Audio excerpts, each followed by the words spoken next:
Bueno, cuando hablamos de productor cultural, lo primero que tenemos que decir es que el productor cultural es un dimensionador de proyectos.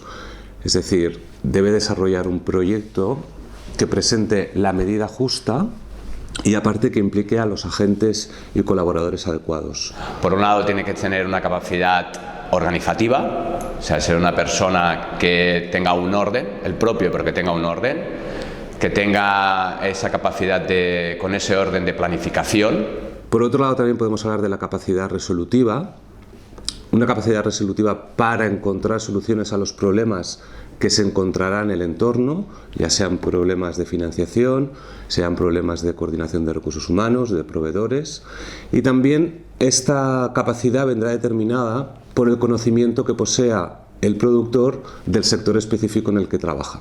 Y luego yo creo que es muy importante en actos grandes en el cual interviene mucha gente a saber delegar.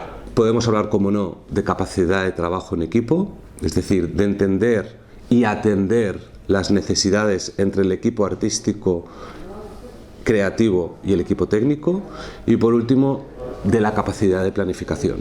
Lo que sí yo creo que marca mucho la interlocución con los agentes y sobre todo los tiempos en los que tú trabajarás es el contenido. Una vez seleccionados los espectáculos, conciertos o películas, una vez distribuidos estos en los espacios donde se van a proyectar o representar, y una vez seleccionado también el horario, es cuando se desencadena o cuando explota el proceso de producción.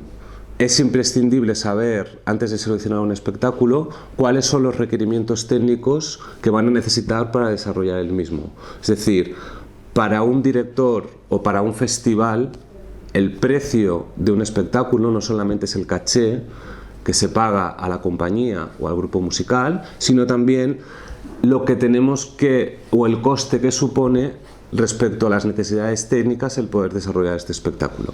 Si hay tiempo en el encargo, siempre es mejor definir primero el contenido, siempre es mejor definir de qué va a ir la exposición, definir de qué vamos a hablar en esa feria, con qué agentes o interlocutores vamos a contactar y a partir de ahí organizar todo lo que sería la parte, digamos, más de concepto artística, ¿vale? Que no deja de ser lo mismo.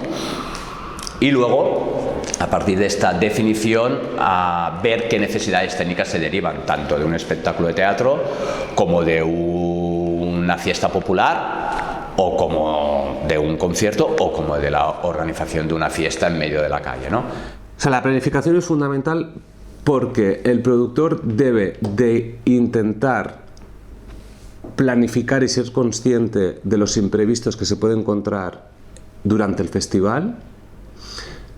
Es decir, poder intuir qué problemas pueden surgir y solucionarlos ya de antemano. Y creo que el cambio de paradigmas ya para mí importante vino en todo lo que es la entrada del tema de la informática, internet y telefonía móvil. Eso fue un cambio de paradigma absoluto del trabajo. Permitió trabajar en red, permitió trabajar de una forma en diferentes espacios y conjunta, permitió agilizar muchos procesos de trabajo, permitió enviar planos, etcétera, vía internet para poder trabajar desde otro sitio sin necesidad de estar presentes siempre, informáticos hacer una simulación de un escenario o de un espacio y probar a unos límites insospechados qué sucede en cada uno de los momentos de un acto, no solo a nivel escénico o a nivel de luces o a nivel de sonido, sino también a nivel de seguridad. Tú puedes hacer toda una simulación perfectamente que pasa en los momentos que tienes más afluencia de público, ¿no? Entonces, si tú ya tienes de antemano previstos algunos problemas, tendrás más tiempo para solucionar los imprevistos que te puedan surgir. Una buena planificación no va a asegurar el éxito de un festival, porque siempre el éxito viene determinado por otros factores, pero sí que podemos decir que una mala planificación será un fracaso.